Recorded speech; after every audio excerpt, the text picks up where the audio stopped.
ॐ सोमनाथाय नमः। ॐ मल्लिकार्जुनाय नमः। ॐ महाकालेश्वराय नमः। ॐ ओंकारेश्वराय नमः।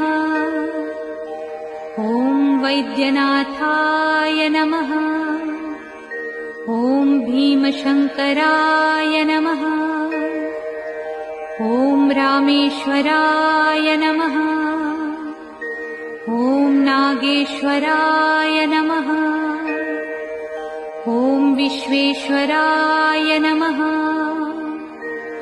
ॐ त्र्यंबकेश्वराय नमः।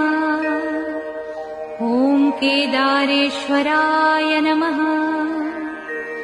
ॐ भुस्मेश्वराय नमः।